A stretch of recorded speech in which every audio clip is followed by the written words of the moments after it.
नमस्कार, आप देख रहे हैं डिजाइनर न्यूज़ का खास कार्यक्रम खास मुलाकात। मैं हूं डॉक्टर प्रतीक श्रीवास्तव। आज की हमारी खास मेहमान हैं मध्य प्रदेश की कैबिनेट मंत्री संपतिया उइके। आप लोक स्वास्थ्य यांत्रिकी विभाग की मंत्री हैं, राज्यसभा सदस्य रही हैं, लेकिन बहुत कम लोगों को उनके संघर्ष की कहानी पता होगी। शून्य से शिखर तक पहुंचने की जो दास्तान है, अर्श से फर्श पर जाने की जो कहानी है, वो बहुत संघर्षपूर्ण कहानी है और द्रवित कर देने वाली कहानी है। संपतिया उइके आज भले ही कैबिनेट मंत्री हैं, लेकिन एक दौर वो भी था जब वो ईंट भट्टे पर मजदूरी करती थी। एक दौर वो भी था जब वो गांव में स्कूल में बच्चों को पढ़ाया करती थी और गन्ने के खेत में काम करती थी। एक दौर वो भी था जब बमुश्किल उन्होंने सरपंच का चुनाव जीता था और फिर वे 3 बार मंडला जिले की जिला पंचायत अध्यक्ष रहीं। हालांकि एक विधानसभा चुनाव वे हार गई, लेकिन उसके बाद वे राज्यसभा सदस्य बनी और राज्यसभा में रहते हुए उन्होंने जो शानदार परफॉर्मेंस दिया, अपनी प्रतिभा और संघर्ष का जो मुजाहिरा किया, उसका नतीजा रहा कि भारतीय जनता पार्टी के शीर्ष नेतृत्व ने उन्हें मध्य प्रदेश भेजा और विधानसभा चुनाव लड़ाकर कैबिनेट मंत्री बनाया। संपतिया जी, आपका बहुत स्वागत है।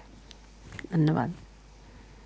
मैं सबसे पहले आपसे आपकी पृष्ठभूमि जानना चाहूँगा कि किस तरह से आपने संघर्ष किया और फर्श से अर्श तक, शून्य से शिखर तक जो आप पहुँची हैं।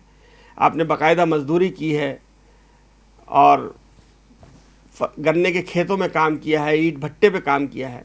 तो शुरुआती दास्तान कैसी थी? आपके माता पिता क्या करते थे, आपके सास ससुर क्या करते थे, और कैसे आपने अपने आप को निखारा संवारा? धन्यवाद, आपने मुझे मौका दिया। जिस तरह से अभी मैं जहाँ पे बैठी हूँ, मैं बताना चाहूँगी प्रतीक जी कि हम लोग बचपन से ही 2 बहन थे। मेरे पिताजी पढ़े लिखे थे और मेरी माता भी पढ़ी लिखी थी। पर जिस तरीके से हम लोगों ने अपने माता पिता के 2 ही, एक मेरे बहन संपतिया नरवदिया और मैं संपतिया, दोनों ही बहन थे, ब्रदर थे, भाई नहीं थे। और जब मैं जन्म ली सुर्खी ग्राम में, तो वहाँ स्कूल नहीं थे।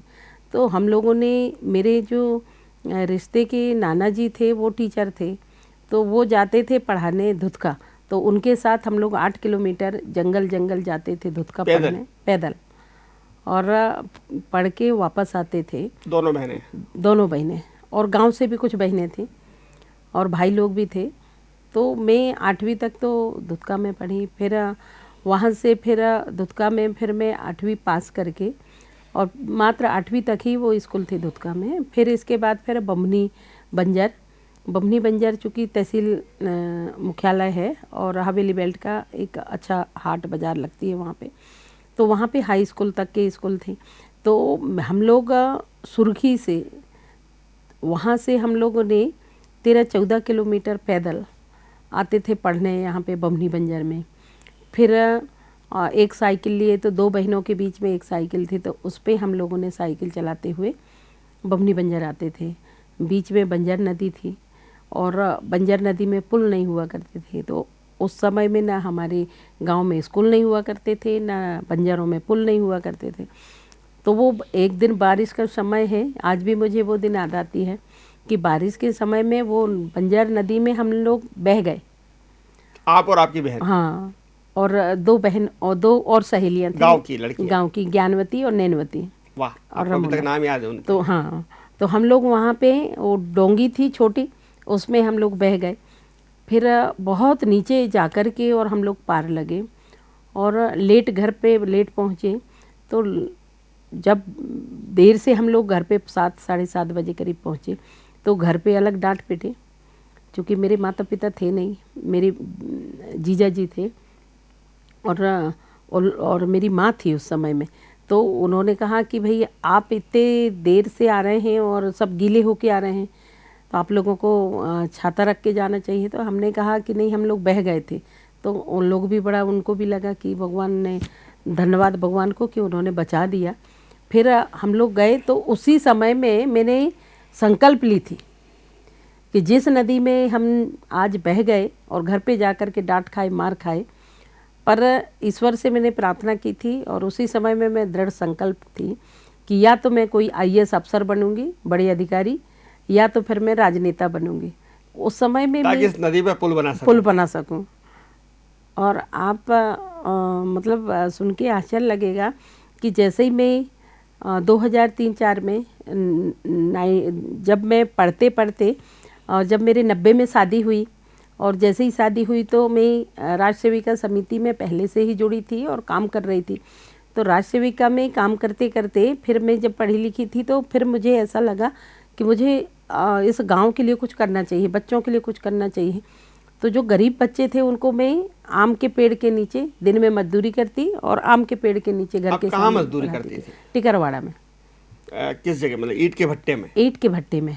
चक्रवर्ती समाज के लोग थे, ईंट बनाती थी ईंट बनाते थे, चक्रवर्ती समाज के लोगों के यहाँ काम करते थे। आप मजदूरी में क्या जिम्मेदारी रहती थी आपकी? ईंट बनाना या गारा करना? सिर में ईंट रख के 8-8, 10-10 ईंट को एक के ऊपर एक ऐसा सिर में ईंट रख करके और ढोते थे। और भट्टा तक, जहाँ पे भट्टा पकाते हैं, जहाँ बनाते हैं वो स्थान अलग रहता था, वहाँ से ईंट को उठा करके और भट्टे तक लाते थे। और कितने पैसे मिलते थे उस समय आप बहुत मजदूरी कम, के? बहुत कम। हम पूरे दिन भर में ठेका में यदि हम लोग धोते थे तो 260 रुपया ठेके पे, एक दिन का? एक दिन का। और ईंट भी है तो 1000 के हिसाब से वो पेमेंट देते थे। तो हम लोग मैं और मेरी सास दोनों ढोते थे, तब पाते थे हम लोग 260 रुपया। और यदि हम लोग गन्ना छोलने जाते थे, गन्ना छीलते थे, खेत में काम करते थे पटेल के यहाँ, आज भी वो पटेल अभी जिंदा है जिसके यहाँ मैंने मजदूरी किया है। तो वो पटेल के यहाँ हम लोग जब काम करते थे तो उसमें हम लोग उनको एक खेत ठेका देते थे कि इस खेत में चाहे आप 2 घंटे में काम करें या 4 दिन में काम करें। तो उस हिसाब से हम लोग काम करते थे। फिर वो ठेकेदार भी जिंदा होगा जिसके भट्टे पे आप काम करती थी ईंट में? अभी भी है। अब वो लोग आपसे मिलते हैं? अभी भी, हाँ। पटेल साहब भी मिलते हैं, वो ठेकेदार मिलते हैं, तो कैसी क्या प्रतिक्रिया रहती है? मैं अभी भी उनको वही भाव से देखती हूँ और उनको वही रिस्पेक्ट देती हूँ मैं, क्योंकि उन्होंने मेरे को उस समय में जब मुझे आवश्यकता थी तो उस समय में मेरे को उन्होंने बहुत हेल्प किया। और जब मैं बच्चों को पढ़ाने के लिए जब मुझे पैसे की ज़रूरत पड़ती थी तो मैं उनसे एडवांस में पैसे लेती थी कि मुझे पैसे दे दो। तो आपके बच्चों को पढ़ाने के लिए? हाँ, फीस के लिए जब मेरे को लगता था कि मेरे पास फीस के पैसे नहीं हैं तो ऐसी स्थिति में मैं उन लोगों को आज भी उसी नज़रिए से देखती हूँ कि वो हम लोगों को उस समय में उन्होंने हमको फिर साथ आप दिया। राजनीति में कैसे आ गए? आप राष्ट्र सेविका समिति में काम करते हाँ, करते फिर राजनीति मैंने में कैसे आ गए? सरस्वती शिशु मंदिर में मैं आचार्य के रूप में काम की। तो जब मैं काम कर रही थी तो उस समय में लोगों को लगा कि इन्होंने मतलब सब बच्चों को कितने प्यार से, ममत्व से पढ़ा रही हैं। और गांव में जहाँ पे भी रामायण होती थी तो मैं जाती थी, और जहाँ पे भी लोगों के बीच में मैं बैठती थी तो लोगों को लगता था कि नहीं, ये अच्छी हैं, पढ़ी लिखी हैं और इनको कोई ना कोई जिम्मेदारी देना चाहिए।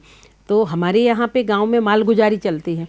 तो हमारे यहाँ गीता बुआ थी, गीता पांडे, तो वो हमारे गांव की मालगुजार थी।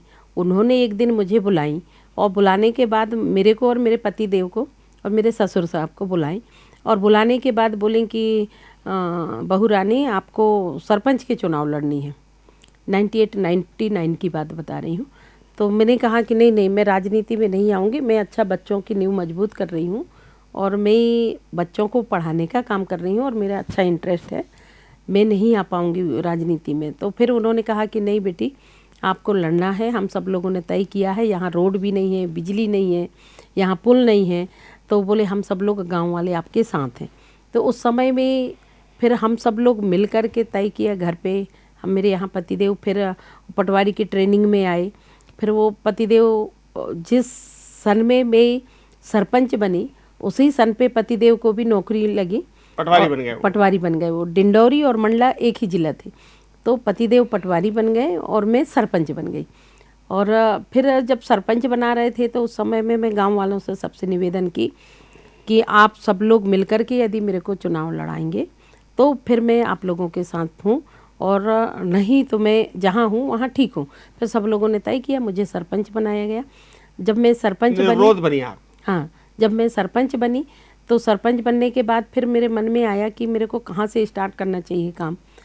तो वो दिन भी ऐसी स्थिति थी टिकरवाड़ा की कि जहाँ पे गिट्टी गिट्टी निकली हुई थी, साइकिल से भी हम लोग सफ़र नहीं कर पाते थे। यदि वो साइकिल से चलते थे तो पंचर हो जाती थी टायर, ये स्थिति थी। फिर फिर हम लोगों ने लगातार काम कर रहे थे। एक रिश्तेदार थे, वो जिला पंचायत अध्यक्ष थे दीनूताराम जी, वो टाटरी के रहने वाले थे, कांग्रेस पार्टी के थे। आपके रिश्तेदार थे? हाँ, दूर के रिश्तेदार थे और वो जिला पंचायत अध्यक्ष हुआ करते थे और कांग्रेस की सरकार थी उस समय में। फिर धीरे धीरे मैंने फिर लोगों से संपर्क बढ़ाई। फिर मुझे ऐसा लगा कि मेरे गांव को मैं साक्षर करूं, तो पूरे गांव को मैंने 100% साक्षर की। और साक्षर करने के बाद फिर गांव की साफ सफाई सब लोगों को मिला जुला करके और सफाई अभियान चलाई। फिर ब्रह्म कुमारी वालों को बुलवा करके गांव में बैठक कराती थी।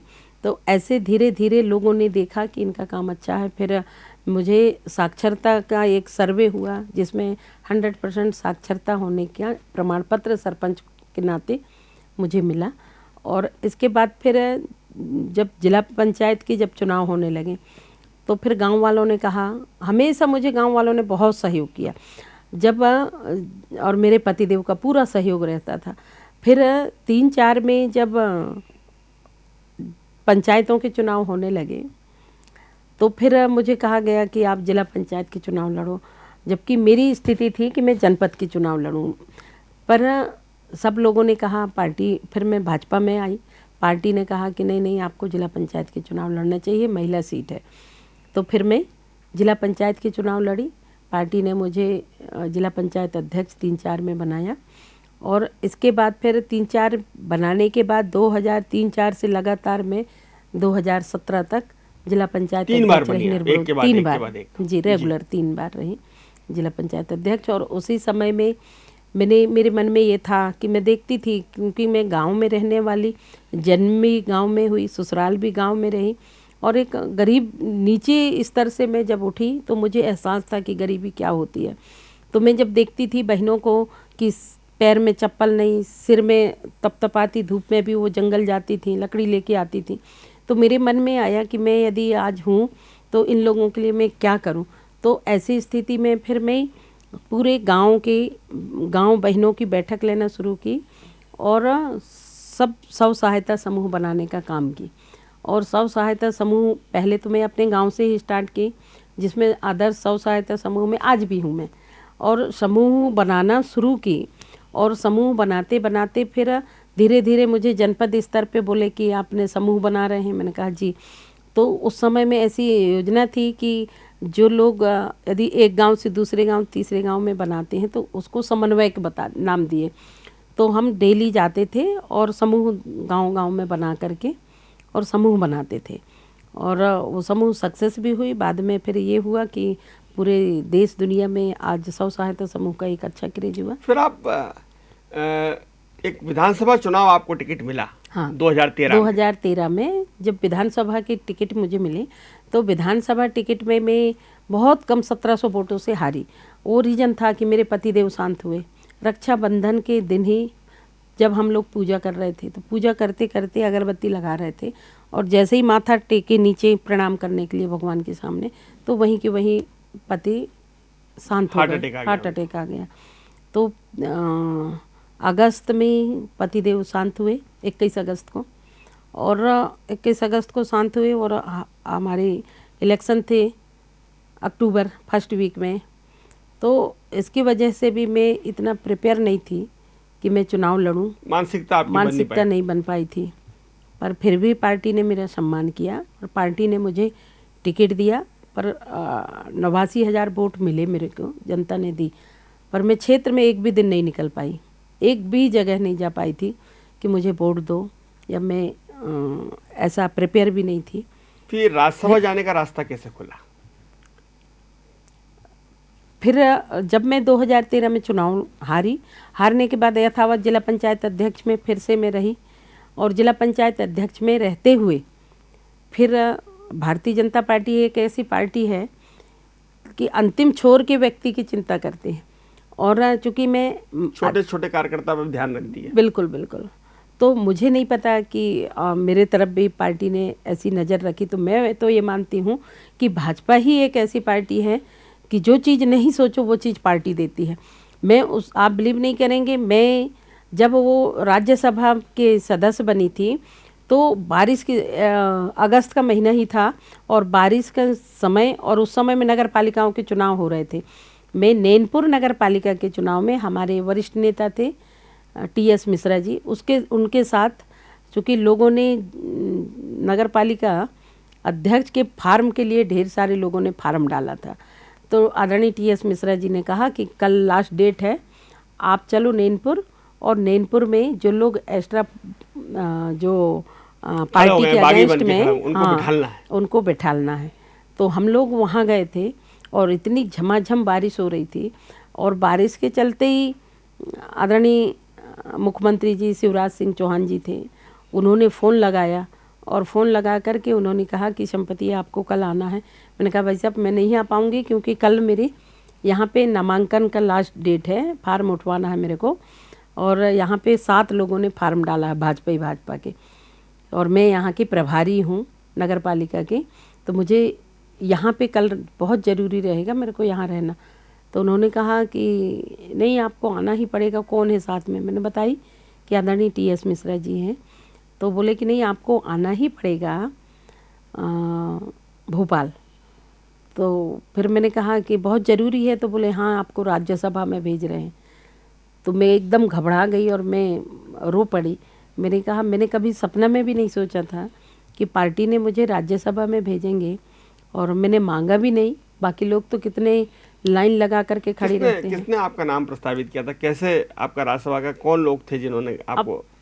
पार्टी ने ही प्रस्तावित किया होगा, पर जो फ़ोन आया था वो आदरणीय शिवराज जी का आया था उस समय में। और चूँकि जब फ़ोन आया तो फिर एक व्यक्ति का तो निर्णय नहीं रहता, वो तो सामूहिक निर्णय संगठन का होता है, संघ का। तो फिर वो जब निर्णय हुआ, फिर मैं आई भोपाल में, और भोपाल में फार्म डालने के बाद में पुनः फिर जा कर के और वो चुनाव को फिर से हमने लड़ी और नगर पालिका अध्यक्ष भी बने, और पार्टी ने मुझे राज्यसभा में भेजा। और चूँकि वो सीट परम पूज्य आदरणीय स्वर्गीय अनिल माधव दवे जी की थी, तो मुझे पौने 5 साल काम करने का मौका मिला, और जितना मेरे से बन पाया मैंने की। और राज्यसभा के, और फिर उसके बाद आपकी वापसी हुई मध्य प्रदेश की राजनीति में। फिर मेरा कार्यकाल समाप्त हुआ 22 जून को। 22 जून को मेरा कार्यकाल समाप्त हुआ। 22 जून 2023 में, नहीं 22 जून आप 2022 में खत्म। जी 2022 में। और फिर इसके बाद फिर मैं घर पे 7 महीने घर पे रही।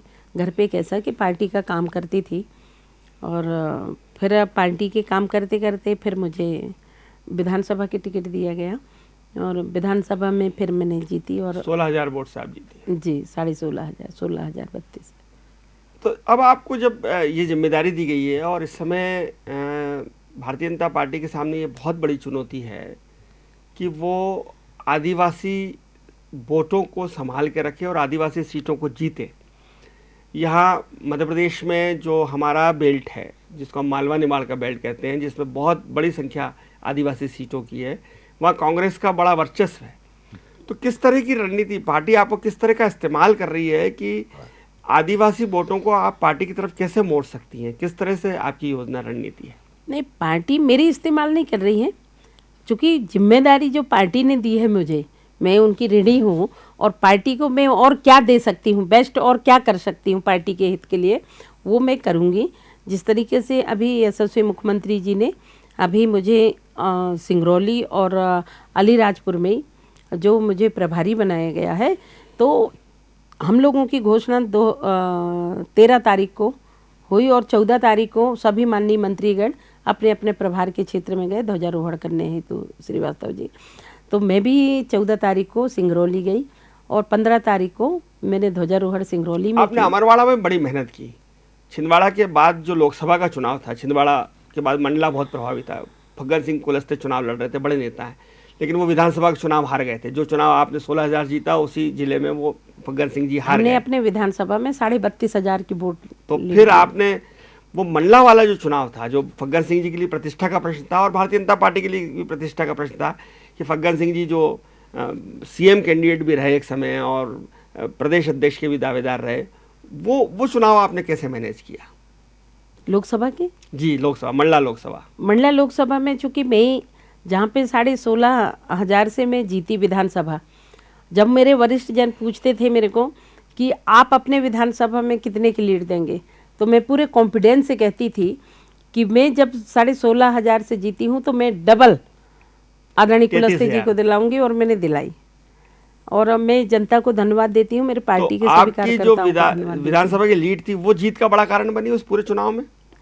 नहीं, और चूंकि माननीय यशस्वी प्रधानमंत्री जी ने जिस तरीके से इतने ऐतिहासिक योजनाएं उन्होंने संचालित किया है हर वर्ग के लिए, चाहे वो जनजाति समाज के हों, जनजाति चाहे हमारे अन्य और वर्ग के हों, ओबीसी हों, महिला हों, पुरुष हो, युवा हो, किसान हो, सभी के लिए उन्होंने काम किया है।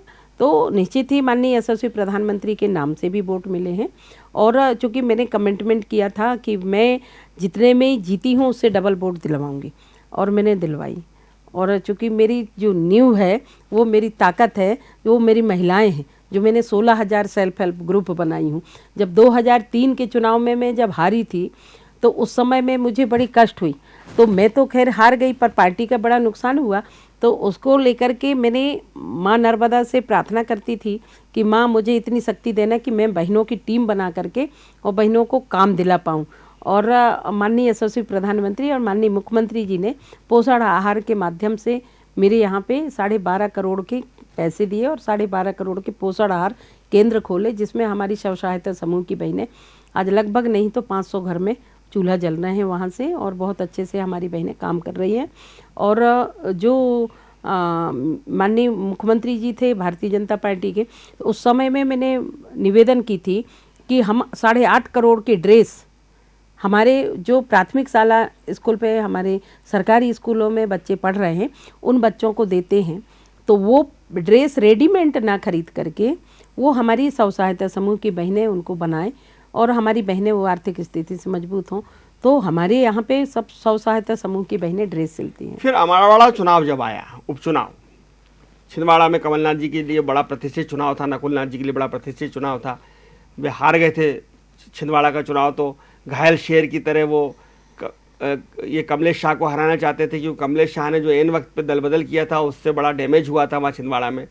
तो नाथ पिता पुत्र कमलेश शाह के खिलाफ थे, लेकिन अमरवाड़ा की प्रभारी आप थी, आपको इंचार्ज बनाया गया था। वो जीत कैसे हो पाई? हालांकि वो छोटी जीत हुई पहले की तुलना में और बड़ी मुश्किल से हुई, चुनाव फंस गया था। ये फंसा हुआ चुनाव आपने कैसे निकाला? चूँकि वहाँ पे आदिवासी समाज के वोटर ज़्यादा थे, और चूँकि मैं आदिवासी समाज की हूँ, और जब आदिवासी समाज के बीच में वैसे ही बन कर के अपनत्व के भाव से जाते हैं तो निश्चित ही मैं मानती हूँ कि आदिवासी समाज बहुत भोले भाले हैं। और जब उनके बीच में जाकर के उनके बोली भाषा, उनके रहन सहन, उनके खान पान के हिसाब से यदि उनके बीच में उनके बन करके जाते हैं तो निश्चित ही वो स्वीकारते हैं, और निश्चित ही मैं समाज की बेटी होने के नाते मुझे स्वीकार्यता मिली। मुझे ये पता चला कि आप जो है पूरे चुनाव के दौरान आदिवासियों के घर में खाना खाती थी, सुबह शाम नाश्ता चाय सब उन्हीं के बीच में करती थी। क्या इसका भी इम्पैक्ट पड़ा, इसका भी फर्क पड़ा? मैं 23 दिन वहाँ पे लगातार कंटिन्यू रही, हमारे सभी वरिष्ठों के मार्गदर्शन पे, माननीय यशस्वी मुख्यमंत्री जी, माननीय प्रदेश अध्यक्ष जी, सभी के मार्गदर्शन पे मैंने 23 दिन वहाँ पे रह कर के मैंने कैबिनेट छोड़ दी, मैंने विधानसभा सत्र छोड़ दी और वहीं पे डटी रही। और मैं 82 लोगों के यहाँ पे दोनों टाइम 3 टाइम कहीं चाय के, कहीं नाश्ता में, कहीं भोजन में जाती थी। और जब ऐसा लगता था, चूँकि भौगोलिक दृष्टि से बड़ा क्षेत्र था, और जब मैं जाती थी तो रात हो जाता था तो मैं वहीं रह जाती थी, उन्हीं के घरों पे रह करके भी रात गुजारी। तो लोगों को लगता था कि नहीं, हमारे दुख सुख के साथी हैं, अच्छे हैं। आज तक हमारे यहाँ बड़े नेता नहीं आते थे, पर मंत्री होकर के भी हमारे बीच में रहे। आपको जो प्रभार का जिला दिया गया अलीराजपुर, वहाँ जेएस का बड़ा असर है। पास का जो जिला है धार, वहाँ जेएस का बड़ा असर है। खरगोन, बड़वानी, यहाँ जैस का असर है। और जैस जो है वो आदिवासियों के बीच में काम कर रहा है, उसका नाम ही है जय युवा आदिवासी संगठन। और जैस का ये कहना है कि आदिवासी हिंदू नहीं है, आदिवासी अपनी एक जाति है, अपना एक अलग है, और उनकी परंपराएं अलग हैं, उनके रिचुअल्स अलग हैं, उनके पूजा पाठ नहीं है उनके यहाँ। और ये संघ वाले जो हैं, भाजपा वाले जो हैं, ये आदिवासी को हिंदू बताते हैं। आदिवासी हिंदू नहीं है, वनवासी है। तो क्या ये सही संदर्भ क्या है, सही क्या है? आप तो बहुत पढ़ी लिखी हैं, आदिवासी होते हुए आपने एमए किया है, हिंदी साहित्य की जानकार हैं। नहीं, देखिएगा, ये हम लोगों को भ्रम है कि हम हिंदू नहीं हैं, जो ऐसे कहते हैं। मैं बताना चाहूँगी, मैं मंडला ज़िले की आदिवासी बेटी हूँ, मंडला ज़िले की हूँ। मेरे यहाँ रानी दुर्गावती थी, मेरे यहाँ दलपत शाह रघुनाथ शाह जी थे, मेरे यहाँ संग्राम शाह जी थे। वो कौन थे? आदिवासी थे। और जहाँ उनकी किले थे, जहाँ उनके महल थे, उस महल में विष्णु भगवान की मूर्ति, और महल में गणेश भगवान की मूर्ति, उस महल में रानी माता रानी की मूर्ति, लक्ष्मी दुर्गा की मूर्ति। तो हम कैसे कह सकते हैं कि हम हिंदू नहीं हैं? ये तो हम तो सनातनी, सही हिंदू तो हम हैं, सनातनी हैं, सबसे पुराने। केवट के समय से, केवट के समय से, निषाद राज के समय से हम हिंदू हैं, सनातनी हम हैं। नहीं, पर जैस जो है वो युवाओं को भड़का रहा है और युवा एग्रेसिव हो रहे हैं, आक्रामक हो रहे हैं। ये एक राजनीति का पार्ट है, जो लोगों को एक गलत रास्ता में बता रहे हैं, गलत जानकारी दे रहे हैं। ऐसा नहीं होना चाहिए। जो हम हैं वो हमारी मूल जाति है, हम हिंदू हैं, ये तो गर्व से कहना चाहिए उनको। लेकिन ये मध्य प्रदेश का जो बेल्ट है, धार, बड़वानी, खरगोन, अलीराजपुर, इसमें झाबुआ, इसमें जैस का असर बढ़ रहा है। क्या ये भारतीय जनता पार्टी के लिए चुनौती नहीं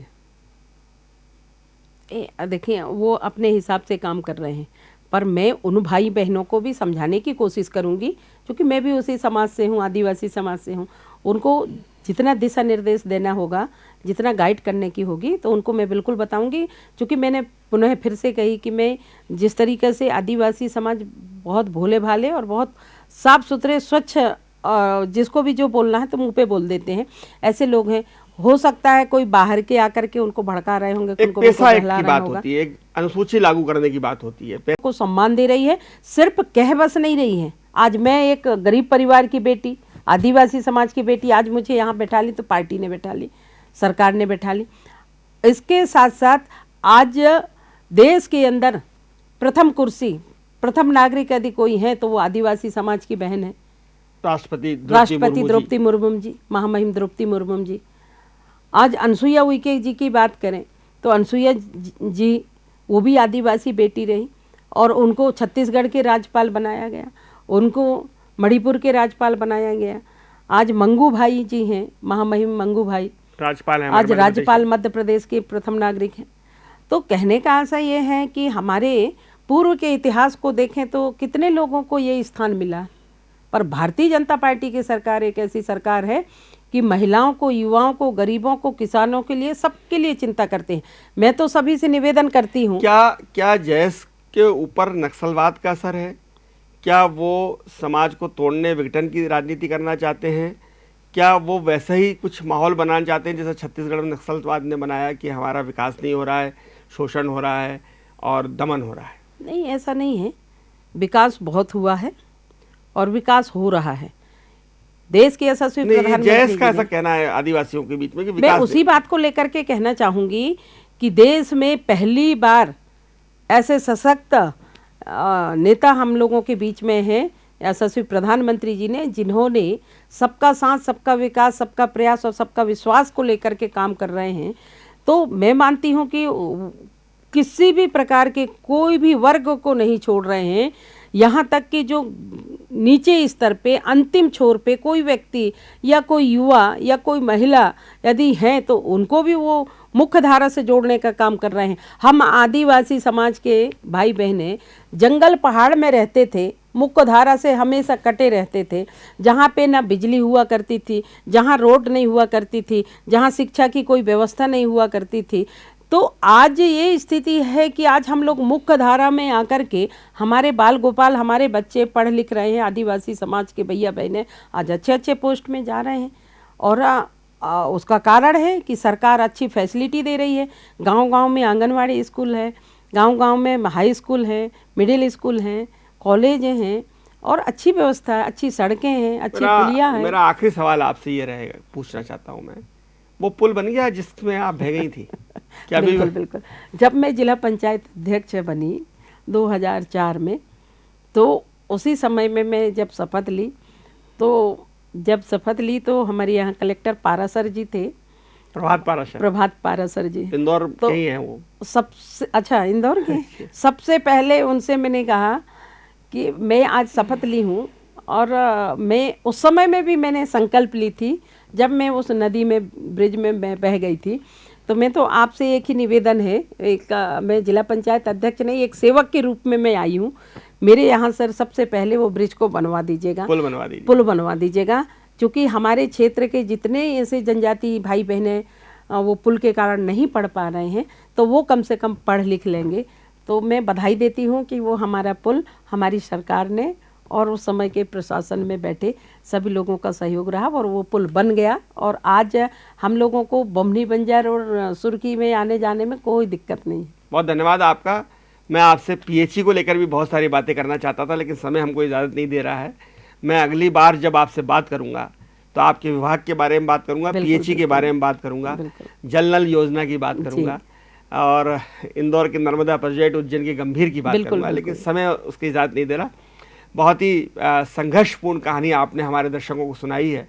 निश्चित रूप से हमारे दर्शकों के लिए भी, और खासकर उन नौजवानों के लिए, उन नई जनरेशन के लिए, नई पीढ़ी के लिए जो संघर्ष कर रही है, जो गांव में रहती है, जो खेतों में काम करती है, मजदूरी करती है, वो संपतिया उइके की इस प्रेरक कहानी से, इस संघर्षपूर्ण गाथा से एक केस स्टडी करके प्रेरणा ले सकती है कि जब संपतिया उइके ईंट भट्टे में ईंट गारे की मिट्टी धोते हुए, खेतों में काम करते हुए आज कैबिनेट मिनिस्टर बन सकती है, तो आप लोग भविष्य में आईएएस क्यों नहीं बन सकते, कैबिनेट मिनिस्टर क्यों नहीं बन सकते? अगर मन में चाह है, परिश्रम है, लगन है और कुछ कर गुजरने का मादा है, विश्वास है, संकल्प है, तो आप भी संपतिया उइके बन सकते हैं। आप भी वो सब कुछ कर सकते हैं जो संपतिया जी ने किया। प्रेरणा लेना चाहिए, और इस प्रेरणा लेते हुए, इनके पचिन्हों पर चलते हुए आपको भी कर्म करते हुए कुछ नाम कमाना होगा और कुछ करके दिखाना होगा। अगर आप में जोश है, उत्साह है, तो आप भी वो सब कर सकती हैं जो संपतिया जी ने किया और करके दिखाया।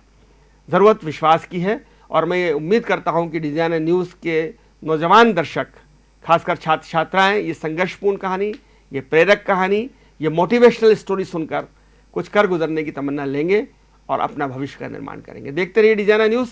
खबरों का सिलसिला जारी है, जारी रहेगा। नमस्कार।